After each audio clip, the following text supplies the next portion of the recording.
നമസ്കാരം, ന്യൂസ് റൗണ്ടപ്പിലേക്ക് സ്വാഗതം. ആദ്യം പ്രധാന വാർത്തകൾ. വോട്ട് കൊള്ള ആരോപണം. രാജ്യ തലസ്ഥാനത്തെ വിറപ്പിച്ച് പ്രതിപക്ഷത്തിന്റെ മാർച്ച്. ശക്തി കാട്ടി ഇന്ത്യ സഖ്യം. എംപിമാരെ അറസ്റ്റ് ചെയ്ത് നീക്കി. ഭരണഘടന സംരക്ഷിക്കാനുള്ള സമരമെന്ന് രാഹുൽ ഗാന്ധി.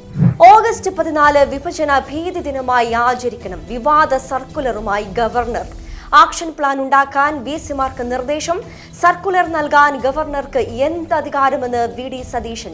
ഓൺലൈൻ മദ്യവിൽപ്പന ബെവ്കോ ശുപാർശ അംഗീകരിക്കേണ്ടതില്ലെന്ന് സർക്കാർ തലത്തിൽ ധാരണ. മദ്യവിതരണത്തിൽ സർക്കാർ തീരുമാനമെടുത്തിട്ടില്ലെന്ന് മന്ത്രി എം.പി. രാജേഷ്. വെള്ളി നാണയങ്ങൾക്കായി സഹപ്രവർത്തകനെ മരണത്തിലേക്ക് വരെ എത്തിക്കാൻ ശ്രമിച്ചു. അറിയാവുന്നവർ പോലും സഹായിച്ചില്ല. സഹപ്രവർത്തകർക്കെതിരെ ഡോക്ടർ ഹാരിസ് ചിറക്കൽ നടത്തിയ വാർത്താ സമ്മേളനം ഞെട്ടിച്ചുവെന്നും ഹാരിസ്. വാർത്തകൾ വിശദമായി. വോട്ട് കൊള്ളയ്ക്കെതിരെ രാജ്യ തലസ്ഥാനത്തെ വിറപ്പിച്ച് പ്രതിപക്ഷത്തിന്റെ പ്രതിഷേധ മാർച്ച്. തിരഞ്ഞെടുപ്പ് കമ്മീഷൻ ആസ്ഥാനത്തേക്ക് രാഹുൽ ഗാന്ധിയുടെ നേതൃത്വത്തിൽ ഇന്ത്യ സഖ്യം എംപിമാർ അണിനിരന്ന മാർച്ച് സഖ്യത്തിന്റെ ശക്തി പ്രകടനമായി മാറി. രാഹുൽ ഗാന്ധി, പ്രിയങ്ക ഗാന്ധി, അഖിലേഷ് യാദവ്, കനിമൊഴി, സുപ്രിയ സുലെ തുടങ്ങിയ സഖ്യത്തിലെ മുൻനിര നേതാക്കൾ അടക്കം 300 എംപിമാരാണ് മാർച്ചിൽ പങ്കെടുത്തത്. രാവിലെ 11:30 പാർലമെന്റിൽ നിന്നും കാൽനടയായി ആരംഭിച്ച മാർച്ച് വഴിയിൽ പോലീസ് തടഞ്ഞു. ഇതോടെ റോഡിൽ കുത്തിയിരുന്ന എംപിമാർ പ്രതിഷേധിച്ചു. എംപിമാരെ പോലീസ് അറസ്റ്റ് ചെയ്തു നീക്കിയതോടെ വാഹനത്തിലിരുന്നും ഇവർ പ്രതിഷേധ മുദ്രാവാക്യമുയർത്തി. ഭരണഘടന ഉയർത്തിപ്പിടിച്ചാണ് പ്രിയങ്ക ഗാന്ധി പോലീസ് വാഹനത്തിലേക്ക് കയറിയത്. അതേസമയം ഇലക്ഷൻ കമ്മീഷനെ കാണാനുള്ള തീരുമാനം പ്രതിപക്ഷം ഉപേക്ഷിച്ചു. 30 എംപിമാർക്ക് മാത്രം കാണാൻ കമ്മീഷൻ അനുമതി നൽകിയതിന് പിന്നാലെയാണിത്. M5 news, Delhi. തൃശൂർ ലോക്സഭാ മണ്ഡലത്തിലെ തിരഞ്ഞെടുപ്പ് ക്രമക്കേടുകളുമായി ബന്ധപ്പെട്ട് ഉയർന്നു വന്ന ആരോപണങ്ങൾ സത്യമെന്ന് തെളിയിക്കുന്ന വിവരങ്ങളാണ് രാവിലെ മുതൽ പുറത്തുവന്നത്. തൃശൂർ കോർപ്പറേഷനിലെ ഫ്ളാറ്റുകൾ കേന്ദ്രീകരിച്ച് വോട്ടർ പട്ടികയിൽ നടന്നത് വൻ ക്രമക്കേടുകൾ. തൃശൂർ കോർപ്പറേഷനും പാർലമെന്റ് മണ്ഡലത്തിനും പുറത്തുനിന്നുള്ളവർക്ക് വ്യാജ മേൽവിലാസം ഉണ്ടാക്കി വോട്ട് ചോർത്തിയെന്നാണ് ആരോപിക്കുന്നത്. അടഞ്ഞുകിടക്കുന്നതും വോട്ടർ പട്ടികയിലെ പേരുകൾ താമസസ്ഥലത്തല്ലാത്തതുമായ ഫ്ളാറ്റിൽ നിന്ന് മാത്രം 30 പേരാണ് കഴിഞ്ഞ ലോക്സഭാ തെരഞ്ഞെടുപ്പിൽ തൃശൂരിലെ വോട്ടർ പട്ടികയിൽ ഇടം പിടിച്ചത്. കോർപ്പറേഷനും ലോക്സഭാ മണ്ഡലത്തിനും പുറത്തുനിന്നുള്ള ഇവരാരും ഇപ്പോൾ ഈ ഫ്ളാറ്റിൽ താമസക്കാരല്ല. രാഹുൽ ഗാന്ധിയുടെ വെളിപ്പെടുത്തലോടെ പുറത്തുവരികയും തൃശൂരിൽ LDFും UDFും പരാതികൾ ഉന്നയിക്കുകയും ചെയ്ത തെരഞ്ഞെടുപ്പ് ക്രമക്കേടിന്റെ കൂടുതൽ വിവരങ്ങളാണ് പുറത്തുവരുന്നത്. രാജ്യവ്യാപകമായി തന്നെ ഈ വിഷയം ചർച്ചയായി കഴിഞ്ഞു. ദേശീയ തലത്തിലടക്കം പ്രതിപക്ഷത്തിന്റെ നേതൃത്വത്തിൽ ശക്തമായ പ്രതിഷേധം ഉയർന്നിരിക്കുകയാണ്. M5 news, Thrissur. വിവാദ സർക്കുലറുമായി ഗവർണർ രാജേന്ദ്ര അർലേക്കർ. ഓഗസ്റ്റ് 14 വിഭജന ഭീകരതാ ദിനമായി ആചരിക്കണമെന്നാണ് സർക്കുലറിൽ പറയുന്നത്. സർവകലാശാലകൾക്ക് ഔദ്യോഗികമായി രാജ്ഭവൻ നിർദ്ദേശം നൽകി. സെമിനാറുകളും നാടകങ്ങളും സംഘടിപ്പിക്കാൻ വിസിമാർ പ്രത്യേക ആക്ഷൻ പ്ലാൻ തയ്യാറാക്കണം. എല്ലാ വൈസ് ചാൻസലർമാരും വിദ്യാർത്ഥികളും ദിനാചരണത്തിൽ പങ്കെടുക്കണമെന്നും സർക്കുലറിൽ നിർദ്ദേശിച്ചിട്ടുണ്ട്. സംസ്ഥാന സർക്കാരിനെ നോക്കുകുത്തിയാക്കി വിഭജന ഭീതി ദിനം ആചരിക്കണമെന്ന് നിർദ്ദേശിച്ച സർവകലാശാല വൈസ് ചാൻസലർമാർക്ക് സർക്കുലർ നൽകാൻ ഗവർണർക്ക് എന്ത് അധികാരമെന്നും ഗവർണറെ പ്രതിഷേധം അറിയിക്കാൻ മുഖ്യമന്ത്രി തയ്യാറാകണമെന്നും പ്രതിപക്ഷ നേതാവ് വി.ഡി. സതീശൻ. ഗവർണറുടെ ഈ നടപടി ചട്ടവിരുദ്ധമാണെന്നും സതീശൻ പറഞ്ഞു. സംസ്ഥാന സർക്കാരിനെ നോക്കുകുത്തിയാക്കി വിഭജന ഭീകരതാ ദിനം ആചരിക്കണമെന്ന് നിർദ്ദേശിച്ച സർവകലാശാല വൈസ് ചാൻസലർമാർക്ക് സർക്കുലർ നൽകാൻ ഗവർണർക്ക് എന്ത് അധികാരമുള്ളതെന്നും സംസ്ഥാന സർക്കാരിന് സമാന്തരമായി ഗവർണർ തീരുമാനങ്ങൾ എടുക്കുകയും പ്രവർത്തിക്കുകയും ചെയ്യുന്ന ഭരണഘടനാ വിരുദ്ധമാണെന്നും പ്രതിപക്ഷ നേതാവ് വി.ഡി. സതീശൻ പറഞ്ഞു. കൂടാതെ താനിപ്പോഴും വിഭജന രാഷ്ട്രീയത്തിന്റെ വക്താവായ RSSകാരനാണെന്നാണ് ഭരണഘടനാ പദവിയിൽ ഇരിക്കുന്ന വിശ്വനാഥ് ആർലേക്കർ കേരളത്തോട് വിളിച്ചു പറയുന്നത്. ഗവർണറുടെ ഈ നടപടി ഭരണഘടനാ വിരുദ്ധമാണെന്നും വി.ഡി. സതീശൻ കൂട്ടിച്ചേർത്തു. M5 news, Thiruvananthapuram. മദ്യത്തിന്റെ ഡോർ ഡെലിവറി ശുപാർശ അംഗീകരിക്കില്ലെന്ന് സർക്കാർ. ബെവ്കോ ശുപാർശ അംഗീകരിക്കേണ്ടതില്ലെന്ന് സർക്കാർ തലത്തിൽ ധാരണയായിട്ടുണ്ട്. തെരഞ്ഞെടുപ്പ് വർഷത്തിൽ വിവാദം വേണ്ടെന്ന നിലപാടിലാണ് സർക്കാർ. വീട്ടിലേക്ക് മദ്യം എത്തുന്നതിൽ ബാർ ഉടമകളും എതിർപ്പ് പ്രകടിപ്പിച്ചിട്ടുണ്ട്. സംസ്ഥാനത്ത് ഓൺലൈനിലൂടെയും മദ്യം വിൽക്കുന്നതിനുള്ള തീരുമാനവുമായി ഇന്നലെയാണ് ബെവ്കോ മുന്നോട്ട് വന്നത്. ഇത് സംബന്ധിച്ച വിശദമായ ശുപാർശ ബെവ്കോ MD ഹർഷിത അത്തല്ലൂരി സർക്കാരിന് സമർപ്പിച്ചിരുന്നു. വരുമാന വർധനവ് ലക്ഷ്യമിട്ടാണ് ഓൺലൈനിലൂടെ നിബന്ധനകൾക്ക് വിധേയമായി മദ്യവിൽപ്പനയ്ക്ക് ഒരുങ്ങുന്നത്. ഓൺലൈൻ മദ്യവിൽപ്പനയ്ക്കായി ബെവ്കോ മൊബൈൽ ആപ്ലിക്കേഷനും തയ്യാറാക്കിയിരുന്നു. സ്വിഗ്ഗി അടക്കമുള്ള ഓൺലൈൻ ഡെലിവറി പ്ലാറ്റ്ഫോമുകൾ താൽപര്യം അറിയിച്ച് മുന്നോട്ട് വന്നിട്ടുണ്ടെന്നാണ് ബെവ്കോ MD ഹർഷിത അത്തല്ലൂരി വ്യക്തമാക്കിയിരുന്നത്. 3 വർഷം മുൻപും സർക്കാരിനോട് ഓൺലൈൻ മദ്യവിൽപ്പനയ്ക്ക് അനുമതി തേടിയിരുന്നു. എന്നാൽ സർക്കാർ അനുമതി നൽകിയില്ല. മദ്യവിൽപ്പന വർദ്ധിപ്പിക്കാൻ ലക്ഷ്യമിട്ടാണ് പുതിയ തീരുമാനം. വിനോദസഞ്ചാരികളടക്കം വീര്യം കുറഞ്ഞ മദ്യം പുറത്തിറക്കണമെന്ന നിർദ്ദേശം മുന്നോട്ട് വച്ചിട്ടുണ്ടെന്നാണ് ബെവ്കോ അധികൃതർ വ്യക്തമാക്കിയത്. വിദേശ നിർമ്മിത ബിയർ വിൽപ്പനയും അനുവദിക്കണമെന്ന് ബെവ്കോ ആവശ്യപ്പെട്ടിരുന്നു. MY news, Thiruvananthapuram. ഓൺലൈൻ മദ്യവിൽപ്പനയുമായി ബന്ധപ്പെട്ട നിലവിൽ സർക്കാരിന് യാതൊരു തീരുമാനവുമില്ലെന്ന് എക്സൈസ് മന്ത്രി MB രാജേഷ്. സമൂഹത്തിന്റെ പൊതുവായ സ്വീകാര്യത ലഭിക്കുമ്പോൾ മാത്രമേ ഇത്തരം ഒരു കാര്യത്തെക്കുറിച്ച് ആലോചിക്കാൻ കഴിയൂവെന്നും ഇങ്ങനെ ഒരു കാര്യം ജനങ്ങളുടെ മേൽ അടിച്ചേൽപ്പിക്കാൻ സർക്കാർ ഉദ്ദേശിക്കുന്നില്ലെന്നും മന്ത്രി കൂട്ടിച്ചേർത്തു. സഹപ്രവർത്തകർക്കെതിരെ പ്രതികരണവുമായി ഡോക്ടർ ഹാരിസ് ചിറക്കൽ. തന്നെ അറിയാമായിരുന്നിട്ടും സഹപ്രവർത്തകർ സഹായിച്ചില്ലെന്നാണ് ഹാരിസിന്റെ പ്രതികരണം. അവസ്ഥ മനസ്സിലാക്കാതെ കൂടുതൽ സമ്മർദ്ദത്തിലാക്കി തെറ്റായ റിപ്പോർട്ട് മുകളിലേക്ക് കൊടുത്തു. അത് ചെയ്യാൻ പാടില്ലായിരുന്നുവെന്നും ഹാരിസ് പ്രതികരിച്ചു. കീഴുദ്യോഗസ്ഥൻ എന്ന നിലയ്ക്ക് അവർക്കെന്നോട് കാര്യങ്ങൾ നേരിട്ട് ചോദിക്കാവുന്നതേ ഉള്ളൂ. വിശദീകരണം തേടിയ ശേഷം മാത്രം കാര്യങ്ങൾ തീരുമാനിച്ചാൽ മതിയായിരുന്നു.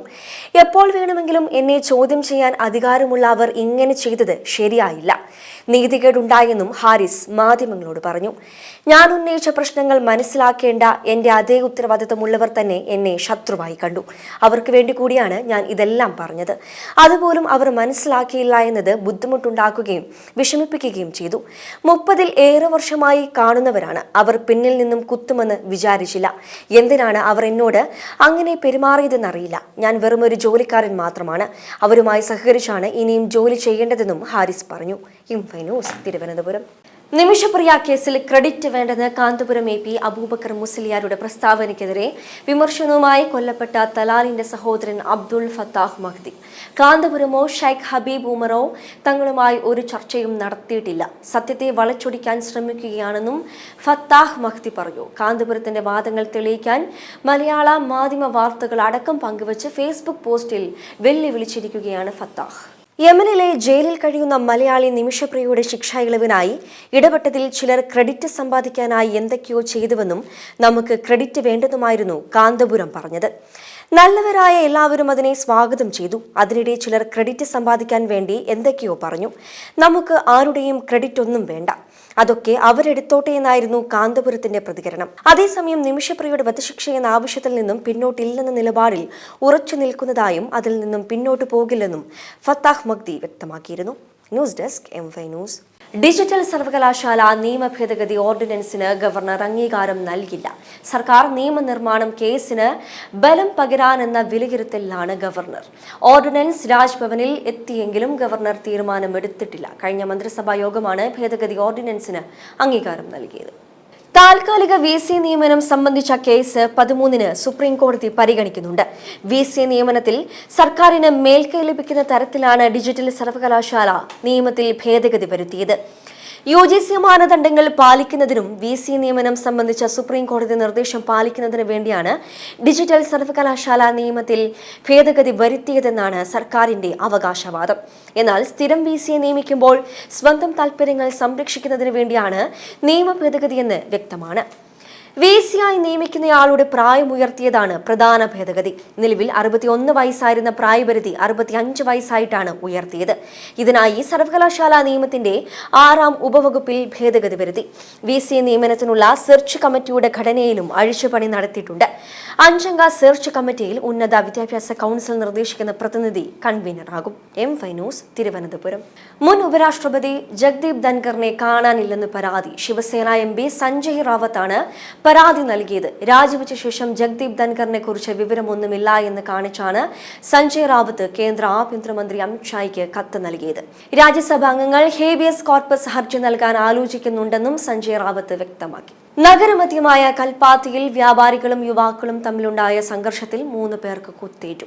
കൽപ്പാത്തിക്ക് സമീപത്ത് വെച്ചുണ്ടായ സംഘർഷത്തിലാണ് 3 പേർക്ക് കുത്തേറ്റത്. ക്ഷേത്രത്തിൽ പ്രാർത്ഥിക്കാനായി വന്ന യുവതിയോട് പൂവ് വേണമോ എന്ന് ചോദിച്ചതുമായി ബന്ധപ്പെട്ട തർക്കമാണ് സംഘർഷത്തിൽ കലാശിച്ചത്. യുവതിയുടെ കൂടെ വന്ന യുവാക്കളും വ്യാപാരികളും തമ്മിലാണ് സംഘർഷമുണ്ടായത്. ക്ഷേത്രത്തിലേക്കെത്തിയ യുവതിയോട് പൂവ് വേണമോ എന്ന് വ്യാപാരികൾ ചോദിച്ചത് യുവാക്കൾ ചോദ്യം ചെയ്തു. തുടർന്നാണ് തമ്മിൽ തല്ല് ആരംഭിച്ചത്. ഇതിനിടെ യുവാക്കൾ പൂവ് മുറിക്കാൻ ഉപയോഗിക്കുന്ന കത്രികയെടുത്ത വ്യാപാരികളായ തോണിയപ്പാളം സ്വദേശി വിഷ്ണു, സുന്ദരം കോളനി സ്വദേശിയായ ഷാജി, ഷമീർ എന്നിവരെ ആക്രമിച്ചു. മൂവരെയും പാലക്കാട് ജില്ലാ ആശുപത്രിയിൽ പ്രവേശിച്ചിരിക്കുകയാണ്. ആക്രമണം നടത്തിയ മുണ്ടൂർ സ്വദേശിയെ പോലീസ് കസ്റ്റഡിയിലെടുത്തിട്ടുണ്ട്. ഇയാളുടെ സുഹൃത്തുക്കൾക്കായി അന്വേഷണം ആരംഭിച്ചതായി പാലക്കാട് ടൗൺ നോർത്ത് പോലീസ് അറിയിച്ചു. M5 news Palakkad. ബലാത്സംഗ കേസിൽ റാപ്പർ വേടനെതിരെ പോലീസ് ലുക്കൌട്ട് നോട്ടീസ് പുറത്തിറക്കി. കേസിൽ ഉൾപ്പെട്ട റാപ്പർ വേടൻ അറസ്റ്റ് ഒഴിവാക്കുന്നതിനായി വിദേശത്തേക്ക് കടക്കാൻ സാധ്യതയുണ്ടെന്നാണ് പോലീസ് പറയുന്നത്. ഈ സാഹചര്യത്തിലാണ് ലുക്കൌട്ട് നോട്ടീസ് പുറത്തിറക്കിയത്. ഇതോടെ വിമാനത്താവളം വഴി അടക്കം വേടൻ യാത്ര ചെയ്യാൻ ശ്രമിച്ചാൽ ലുക്കൌട്ട് നോട്ടീസ് പ്രകാരം കസ്റ്റഡിയിലെടുക്കാനാകും. ബലാത്സംഗ കേസിൽ വേടൻ ഒളിവിൽ പോയതോടെ കഴിഞ്ഞ ദിവസം കൊച്ചി ബോൾഗാട്ടി പാലസിലെ ഓളം ലൈവ് എന്ന സംഗീത പരിപാടി മാറ്റിവച്ചിരുന്നു. പരിപാടിക്കെത്തിയാൽ അറസ്റ്റ് ചെയ്യാനായിരുന്നു പോലീസിന്റെ തീരുമാനം. അതേസമയം മറ്റൊരു ദിവസം പരിപാടി നടത്തുമെന്ന് സംഘാടകർ അറിയിച്ചു. യുവതിയുടെ പരാതിയുടെ അടിസ്ഥാനത്തിലെടുത്ത ബലാത്സംഗ കേസിൽ മുൻകൂർ ജാമ്യത്തിനായി റാപ്പർ വേടൻ ഹൈക്കോടതിയെ സമീപിച്ചിരുന്നു. കേസിൽ തൃക്കാക്കര ACPയുടെ മേൽനോട്ടത്തിലാണ് അന്വേഷണം നടക്കുന്നത്. ഇൻഫോ പാർക്ക് SHOയ്ക്കാണ് നിലവിലെ ചുമതല. അതേസമയം വേടനുമായി യുവതിയുടെ സാമ്പത്തിക ഇടപാടുകൾ പോലീസ് സ്ഥിരീകരിച്ചു. 5 തവണ പീഡനം നടന്നെന്നും കോഴിക്കോടും കൊച്ചിയിലും ഏലൂരിലും വെച്ച് പീഡിപ്പിച്ചെന്നുമാണ് യുവതിയുടെ മൊഴി. ലഹരി മരുന്ന് ഉപയോഗിച്ച ശേഷം പീഡിപ്പിച്ചെന്നും യുവതി മൊഴി നൽകിയിട്ടുണ്ട്. ഇക്കാര്യങ്ങളൊക്കെ അറിയുന്ന സുഹൃത്തുക്കളുടെ പേരും യുവതിയുടെ മൊഴിയിലുണ്ട്. M5 news Kochi. പാലക്കാട് ആലത്തൂരിൽ മാല മോഷണത്തിന് സർക്കാർ ഉദ്യോഗസ്ഥൻ പിടിയിൽ. എയ്ഡഡ് സ്കൂളിലെ ഓഫീസ് അസിസ്റ്റന്റ് സമ്പത്താണ് പിടിയിലായത്. തൊഴിലുറപ്പ് തൊഴിലാളിയായ സ്ത്രീയുടെ മാലയാണ് ഇയാൾ മോഷ്ടിച്ചത്. മാല 1,11,000 രൂപയ്ക്ക് വിറ്റിരുന്നു. ഇതും പോലീസ് കണ്ടെത്തി. 2 ആഴ്ച മുൻപാണ് സംഭവം നടന്നത്. തൊഴിലുറപ്പ് കഴിഞ്ഞ് ബസ്സിൽ വന്നിറങ്ങിയതായിരുന്നു ഓമന. ആ സമയത്ത് അതുവഴി എത്തിയ പ്രതി വീട്ടിലേക്കാക്കി തരാമെന്ന് പറഞ്ഞ് ഓമനയെ കൂട്ടുകയായിരുന്നു. വീടിന്റെ സമീപത്ത് എത്തിയതോടെയാണ് പ്രതി സമ്പത്ത് മാല പൊട്ടിച്ച് കടന്നത്. തുടർന്ന് അടുത്തുള്ള ജ്വല്ലറിയിലായിരുന്നു വിറ്റിരുന്നത്. പ്രതിയെ കണ്ടെത്തുക എന്നത് വളരെ ബുദ്ധിമുട്ടേറിയ കാര്യമായിരുന്നു. പ്രതിയുടെ ബൈക്ക് ബജാജ് ഡിസ്കവർ ആയിരുന്നു. തുടർന്ന് കഴിഞ്ഞ 5 വർഷത്തിനിടെ വിറ്റ ഡിസ്കവർ ബൈക്കിന്റെ വിവരങ്ങൾ വഴിയാണ് പോലീസ് പ്രതിയിലേക്ക് എത്തിയത്. പിന്നാലെ പ്രതിയെ പോലീസ് പിടികൂടുകയായിരുന്നു. ചോദ്യം ചെയ്യലിൽ കുറ്റം സമ്മതിച്ചു. കടം തീർക്കുന്നതിനായാണ് മോഷണം നടത്തിയതെന്ന് പ്രതി മൊഴി നൽകി. M5 news Palakkad. ഫോണുണ്ട്, പക്ഷേ നെറ്റ്വർക്ക് ഇല്ല. പാലക്കാട് നെല്ലിയാമ്പതിയിലെ തൊഴിലാളികളും ആദിവാസികളും വർഷങ്ങളായി നേരിടുന്ന ദുരവസ്ഥയാണിത്. BSNL നെറ്റ്വർക്ക് ലഭിക്കാതെയായതോടെ നാട്ടുകാരുടെ നേതൃത്വത്തിൽ അധികൃതർക്ക് പരാതി നൽകി. മലയോര മേഖലയും വിനോദസഞ്ചാര കേന്ദ്രവുമായ പാലക്കാട് നെല്ലിയാമ്പതിയിലെ പലയിടങ്ങളിലും BSNL നെറ്റ്വർക്ക് ലഭിക്കാതായിട്ട് വർഷങ്ങളായി. ചന്ദ്രമല എസ്റ്റേറ്റിലെ കൊട്ടൈക്കാട് ഡിവിഷനിലാണ് പ്രശ്നം രൂക്ഷം. ഇതുകൊണ്ട് തൊഴിലാളികളും ആദിവാസികളും അതിഥി തൊഴിലാളികളും അടക്കമുള്ള 100-ലധികം വരുന്ന കുടുംബങ്ങളാണ് ബുദ്ധിമുട്ടിയത്. നമുക്ക് ഇവിടെ BSNLന്റെ ടവർ സാധ്യമായി കിട്ടുന്നതില്ല. എല്ലാവർക്കും ടവറിൻ്റെ ഒരു ഫോൺ ചെയ്യാനോ കാര്യങ്ങൾ അറിയാനോ ഒന്നിനും കഴിയുന്നില്ല. മക്കളുടെ വിദ്യാഭ്യാസ കാര്യങ്ങളാണെങ്കിലും കുടുംബപരമായിട്ടുള്ള കാര്യങ്ങളാണെങ്കിലും ഞങ്ങൾക്കിവിടെ യാതൊരു അറിവും ലഭിക്കുന്നില്ല. ടവറിൻ്റെ കംപ്ലൈൻറ്റും ഉണ്ട്. ഫോണുണ്ടെങ്കിലും നെറ്റ്വർക്ക് ഇല്ലാത്തതുകൊണ്ട് ബന്ധുക്കളുമായി ബന്ധപ്പെടാനോ വിദ്യാർത്ഥികളുടെ പഠനകാര്യങ്ങൾ അറിയുവാനോ കഴിയുന്നില്ലെന്ന പരാതി. എൻ്റെ മകൻ്റെ വിദ്യാഭ്യാസത്തിന് ഞാൻ ഒരുപാട് ഓട്ടോ ഓടിയിട്ടാണ് റെഡിയാക്കിയത്. ഓൺലൈൻ ടവർ കിട്ടാണ്ട് ഓൺലൈൻ വഴിയായിട്ടാണ് എല്ലാം അവർ ചെയ്തു തന്നത്. പക്ഷേ ഇവിടെ BSNLൻ്റെ ടവറായ കാരണം എൻ്റെ മൊബൈലിലേക്ക് അത് മെസ്സേജ് കിട്ടുന്നില്ല. അപ്പോൾ ഞാൻ താഴെ മുകളിലൊക്കെ ഒരുപാട് ഓട്ടോ ഓടിയിട്ടാണ് ഞാൻ റെഡിയാക്കിയത്. രോഗികളെ ആശുപത്രിയിലേക്ക് കൊണ്ടുപോകേണ്ട സാഹചര്യത്തിൽ വാഹനങ്ങൾ വിളിക്കാൻ പോലും കഴിയാത്തതാണ് ഏറെ പ്രയാസം സൃഷ്ടിക്കുന്നത്. ഒരു വയസ്സായ ആൾക്കാർ വീട്ടിലുണ്ട്. അവർക്കൊരു ഹോസ്പിറ്റൽ കേസിൽ നമുക്കൊരു വണ്ടി വിളിച്ചാലും ഈ സിമ്മിൻ്റെ പ്രശ്നം കൊണ്ട് ഞങ്ങൾക്ക് ഇതൊന്നും അറിയാൻ സാധിക്കില്ല. അത് കാരണം കൊണ്ട് കുട്ടികളുടെ വിദ്യാഭ്യാസത്തിൻ്റെയും അതേപോലെ തന്നെ ഞങ്ങൾക്ക് നല്ല ബുദ്ധിമുട്ടുകളുണ്ട്. കൈക്കാട്ടി, പുലിയമ്പാറ, സീതാർകുണ്ട, പോത്തുമാറ എന്നീ സ്ഥലങ്ങളിൽ മൊബൈൽ ടവറുകൾ ഉണ്ടെങ്കിലും നെറ്റ്വർക്ക് ലഭ്യമല്ല. സാങ്കേതിക പ്രശ്നങ്ങൾ പരിഹരിച്ച് പ്രദേശത്ത് നെറ്റ്വർക്ക് ലഭ്യമാക്കാൻ അധികൃതരുടെ ഭാഗത്തുനിന്ന് നടപടി ഉണ്ടാകണമെന്നാണ് ആവശ്യം.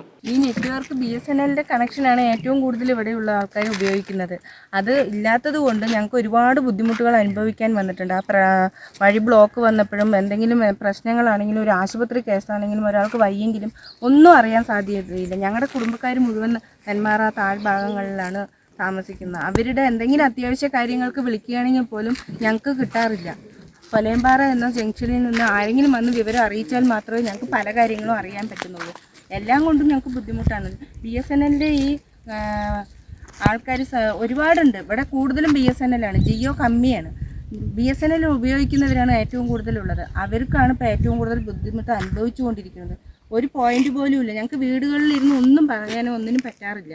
നെറ്റ്വർക്ക് ലഭിക്കുന്നതിനായുള്ള നടപടികൾ ഉണ്ടാകണമെന്ന് ആവശ്യപ്പെട്ട് തോട്ടം തൊഴിലാളികൾ നാട്ടുകാരുടെ ഒപ്പുകൾ ശേഖരിച്ച പാലക്കാട് ജില്ലാ BSNL ജനറൽ മാനേജർക്ക് പരാതി നൽകിയിട്ടുണ്ട്. M5 news Palakkad. ഭിന്നശേഷി കുട്ടികൾക്ക് വാദ്യകലയിൽ പരിശീലനം നൽകുകയാണ് പാലക്കാട് ഓങ്ങല്ലൂർ പഞ്ചായത്തിലെ മരുതൂർ ബഡ് സ്കൂൾ. തായമ്പക കലാകാരൻ മുളയങ്കാവ് അരവിന്ദാക്ഷന്റെ നേതൃത്വത്തിലാണ് 21 കുട്ടികൾക്ക് ചെണ്ടവാദ്യത്തിൽ പരിശീലനം നൽകുന്നത്.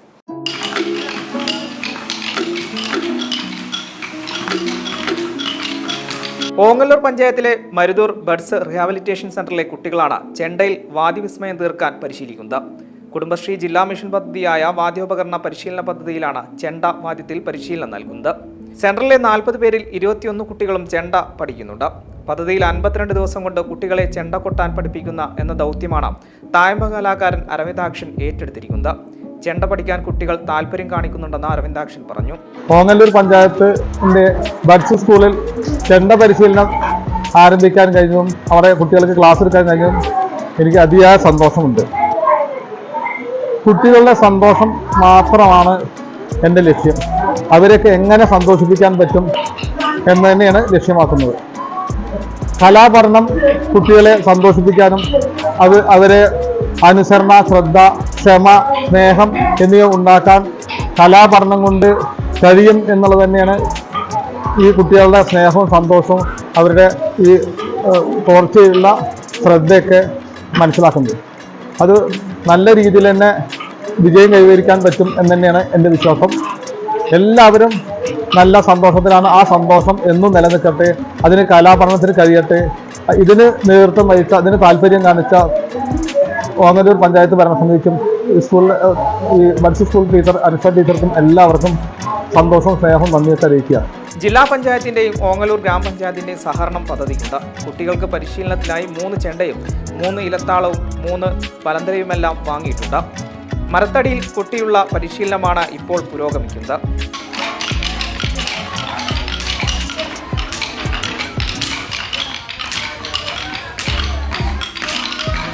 ബഡ്സ് സ്കൂൾ പ്രധാനാധ്യാപിക അനുഷ അയ്യപ്പന്റെ നേതൃത്വത്തിൽ ജീവനക്കാരുടെ സഹായവും പരിശീലനത്തിനുണ്ട്. ജില്ലാ പഞ്ചായത്തിന്റെ വാദ്യോപകരണ പദ്ധതിയായി ബന്ധപ്പെട്ടാണ് നമ്മുടെ ബഡ്സ് സ്കൂളിലും ഈ ഒരു പ്രൊജക്റ്റ് നമ്മൾ യാഥാർത്ഥ്യമാക്കിയത്. അതിനൊപ്പം നമുക്ക് ഭരണസമിതി നല്ല സപ്പോർട്ടാണ്. പേരൻസിന്റെ ഭാഗത്തുനിന്നും നല്ലൊരു സപ്പോർട്ടാണ്. നമ്മൾ തുടങ്ങുമ്പോൾ ചെറിയ ചില ആശങ്കകൾ ഉണ്ടായിരുന്നു. കുട്ടികൾക്ക് ഇത് എത്രത്തോളം ഇഷ്ടമാകും, അവരെങ്ങനെ സഹകരിക്കും എന്നുള്ളതൊരു നമ്മുടെ സംശയമായിരുന്നു.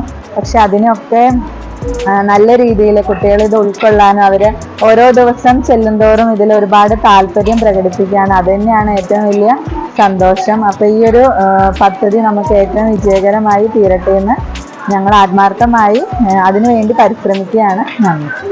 ആഴ്ചയിൽ 1 ദിവസം എന്ന നിലയ്ക്കാണ് ഇപ്പോൾ പരിശീലനം നൽകുന്നത്. മരത്തടിയിൽ പരിശീലനം കഴിഞ്ഞാൽ പിന്നെ ചെണ്ടയിൽ കൊട്ടിത്തുടങ്ങും. 52 ദിവസം എന്ന കാലാവധിക്കപ്പുറം കുട്ടികളിൽ പരിശീലനം തുടർന്നു കൊണ്ടുപോകാനാണ് ലക്ഷ്യമിടുന്നത്. M5 news, Palakkad. ദേശീയ അന്തർദേശീയ അവയവദാന ദിനാചരണത്തിന്റെ ഭാഗമായി മരണാനന്തര അവയവദാതാക്കളെ അനുസ്മരിക്കുന്നതിനും അവരുടെ കുടുംബാംഗങ്ങളെ ആദരിക്കുന്നതിനുമായി Kerala state organ and tissue transplant ഓർഗനൈസേഷന്റെ നേതൃത്വത്തിൽ സ്മൃതി വന്ദനം 2025 എന്ന പേരിൽ സംസ്ഥാനതല പരിപാടി സംഘടിപ്പിക്കും. പരിപാടിയുടെ ഉദ്ഘാടനം ഓഗസ്റ്റ് 13 വൈകിട്ട് 3-നും ആരോഗ്യവും കുടുംബക്ഷേമവും വനിതാ ശിശു വികസനം വകുപ്പ് മന്ത്രി വീണ ജോർജ് ഉദ്ഘാടനം ചെയ്യും. മരണാനന്തര അവയവദാനം നൽകി മറ്റുള്ളവർക്ക് ജീവൻ നൽകിയ വ്യക്തികളെ ആദരിക്കുകയും സ്മരിക്കുകയും ചെയ്യുന്നതിനും പ്രയാസവേളയിൽ തങ്ങളുടെ പ്രിയപ്പെട്ടവരുടെ അവയവങ്ങൾ ദാനം ചെയ്യാൻ സന്നദ്ധരായ കുടുംബങ്ങളെ ആദരിക്കുകയും അവരുടെ നിസ്വാർത്ഥ സേവനത്തെ അംഗീകരിക്കുന്നതിനുമാണ് വന്ദനം 2025 എന്ന പേരിൽ പരിപാടി സംഘടിപ്പിക്കുന്നത്. സംസ്ഥാനത്ത് 2017 നവംബർ മുതൽ 2025 ജൂലൈ വരെയുള്ള കാലയളവിൽ മരണാനന്തരം അവയവദാനം നടത്തിയ 122 വ്യക്തികളുടെ കുടുംബാംഗങ്ങളാണ് പരിപാടിയിൽ പങ്കെടുക്കുന്നത്. മരണാനന്തര അവയവദാന രംഗത്തെ മികച്ച പ്രവർത്തനങ്ങൾ പ്രോത്സാഹിപ്പിക്കുന്നതിനും അംഗീകരിക്കുന്നതിനുമായി വിവിധ ഭാഗങ്ങളിൽ പുരസ്കാരങ്ങൾ നൽകും. 118 കിഡ്നി ട്രാൻസ്പ്ലാന്റ്സ് ആണ് ഡിസീസ് ഡോണർ ട്രാൻസ്പ്ലാന്റ് വഴി തിരുവനന്തപുരം മെഡിക്കൽ കോളേജ് മാത്രം ചെയ്തിരിക്കുന്നത്. ബാക്കി ഒരു പ്രൈവറ്റ് ആശുപത്രി പോലും അത്രയും ഏകദേശം 100 പോലും എത്തിയിട്ടില്ല. ബാക്കി എല്ലാവരും മാക്സിമം നമ്പർ ചെയ്തിരിക്കുന്നത് 75-76 മസ്തിഷ്കമരണാനന്തര അവയവദാനം ഞാൻ പറയുന്നത്. അതുപോലെ തന്നെ കോട്ടയം മെഡിക്കൽ കോളേജിൽ 58 ഈ കഴിഞ്ഞ 10 വർഷത്തിൽ 58 വൃക്ക മാറ്റിവെക്കൽ ശസ്ത്രക്രിയ നടത്തി. കോഴിക്കോട് 70 നടത്തി. അപ്പോൾ ഈ ഒരു പ്രക്രിയയിൽ നമ്മൾ ഫെസിലിറ്റി കൂടുതലും സർക്കാർ മേഖലയിൽ കൂടുതൽ ട്രാൻസ്പ്ലാന്റ്സ് നടക്കണം.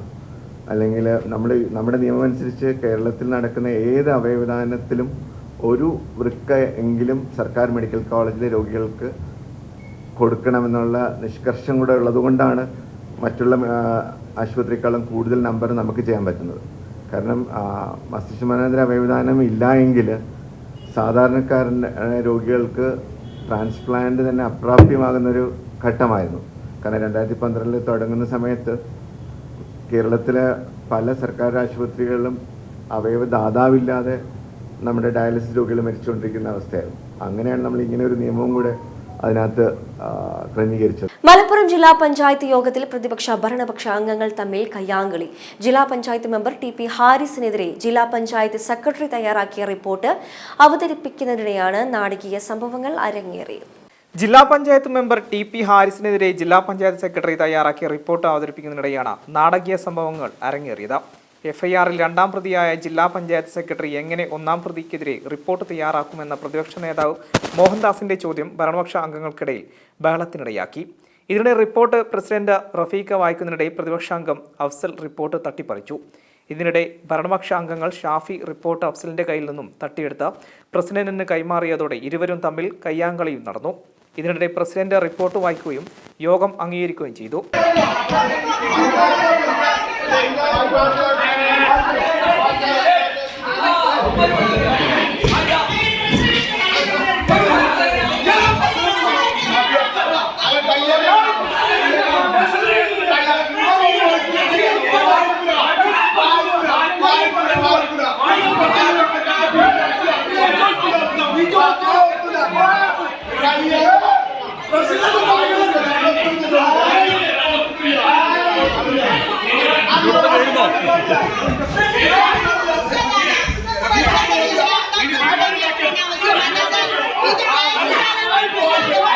റിപ്പോർട്ടിൽ പ്രതിഷേധിച്ച് പ്രതിപക്ഷാംഗങ്ങളായ മോഹൻദാസ്, അഫ്സൽ, ഷെറോണ റോയ്, ആരിഫ എന്നിവർ യോഗം ബഹിഷ്കരിക്കുകയും ചെയ്തു. M5 news Malappuram. പ്രധാന വാർത്തകൾ ഒരിക്കൽ കൂടി. വോട്ട് കൊള്ള ആരോപണം രാജ്യ തലസ്ഥാനത്തെ വിറപ്പിച്ച് പ്രതിപക്ഷത്തിന്റെ മാർച്ച്. ശക്തി കാട്ടി ഇന്ത്യ സഖ്യം. MP മാരെ അറസ്റ്റ് ചെയ്ത് നീക്കി. ഭരണഘടന സംരക്ഷിക്കാനുള്ള സമരമെന്ന് രാഹുൽ ഗാന്ധി. ഓഗസ്റ്റ് 14 വിഭജന ഭീതി ദിനമായി ആചരിക്കണം. വിവാദ സർക്കുലറുമായി ഗവർണർ. ആക്ഷൻ പ്ലാൻ ഉണ്ടാക്കാൻ VC-മാർക്ക് നിർദ്ദേശം. സർക്കുലർ നൽകാൻ ഗവർണർക്ക് എന്ത് അധികാരമെന്ന് VD സതീശൻ. ഓൺലൈൻ മദ്യവിൽപ്പന ബെവ്കോ ശുപാർശ അംഗീകരിക്കേണ്ടതില്ലെന്ന് സർക്കാർ തലത്തിൽ ധാരണ. മദ്യവിതരണത്തിൽ സർക്കാർ തീരുമാനമെടുത്തിട്ടില്ലെന്ന് മന്ത്രി MP രാജേഷ്. വെള്ളി നാണയങ്ങൾക്കായി സഹപ്രവർത്തകനെ മരണത്തിലേക്ക് വരെ എത്തിക്കാൻ ശ്രമിച്ചു. അറിയാവുന്നവർ പോലും സഹായിച്ചില്ല. സഹപ്രവർത്തകർക്കെതിരെ ഡോക്ടർ ഹാരിസ് ചിറക്കൽ നടത്തിയ വാർത്താ സമ്മേളനം ഞെട്ടിച്ചുവെന്നും ഹാരിസ്. ന്യൂസ് റൗണ്ട് പൂർണ്ണമാകുന്നു. നമസ്കാരം.